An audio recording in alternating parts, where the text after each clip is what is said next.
Il n'avait jamais appelé de dépanneur avant. Pour sa toute première expérience, pas de chance. Dylan a été victime d'une tromperie. Alors, mon pneu a crevé juste à ce niveau-là. Il y a 2 semaines, il tombe en panne sur cette voie rapide. Il contacte son assurance qui se charge de lui envoyer un dépanneur. À peine raccroché, l'assistance est déjà là. Il y a une dépanneuse qui est arrivée en 5 minutes. Je me suis demandé, c'est bizarre parce que j'ai reçu le message comme quoi mon dépanneur venait dans 30 minutes. Il m'a dit mot pour mot, ne vous inquiétez pas, on a été contacté par votre assurance. J'ai dit ok, d'accord. En réalité, le dépanneur n'est pas celui mandaté par l'assurance, mais un concurrent arrivé bien plus vite et qui avait repéré la voiture en panne.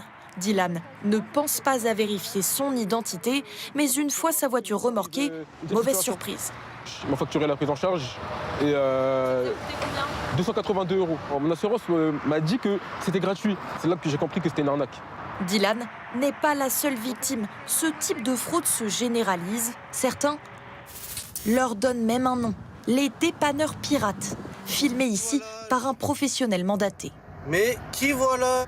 Vraies entreprises, mais aux pratiques peu scrupuleuses. Comment arrive-t-il à repérer les pannes sans être appelé par l'assistance? L'astuce, Ouais, alors des fois, vous voyez, il y en a une autre là, il y en a une autre là ici. utiliser les applications routières, où chaque automobiliste peut signaler un véhicule en panne sur la route. Ce professionnel agréé est victime de cette concurrence déloyale tous les jours. Dès l'instant où la voiture en panne apparaît sur le logiciel, sur l'application, eh ben, ils arrivent et puis ils se font passer pour le dépanneur ou de l'assurance ou de la police. Et ces gens-là profitent de la détresse un peu du client. Profiter des clients pour leur faire payer parfois 3 à 10 fois plus cher. Certains facturent le dépannage plus de 3 000 €, démesuré selon ce garagiste. Il y a 79 € de treuillage, c'est pas expliqué, on ne sait pas pourquoi.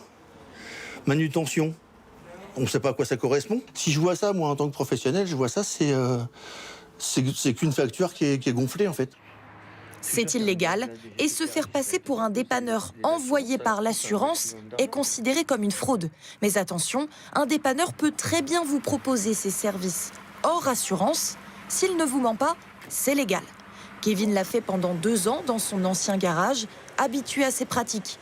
Il passait ses journées en maraude pour trouver des voitures en panne. Il n'y a pas d'appel, donc on est obligé de tourner toute la journée. En fait, on tourne jusqu'à qu'on voit des véhicules en panne. En fait. Moins vous en disiez aux clients, mieux c'était pour vous. Ouais, c'est ça. Seule solution pour éviter les fraudes, bien vérifier les informations transmises par l'assistance. Chaque client reçoit un SMS avec les coordonnées du dépanneur. Encadré.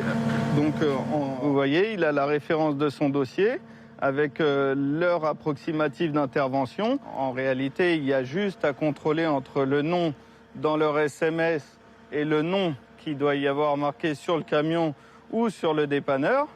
Autre conseil, se méfier des camions sans aucune inscription, nom ou numéro de téléphone. Il peut s'agir dans la plupart des cas d'entreprises malhonnêtes.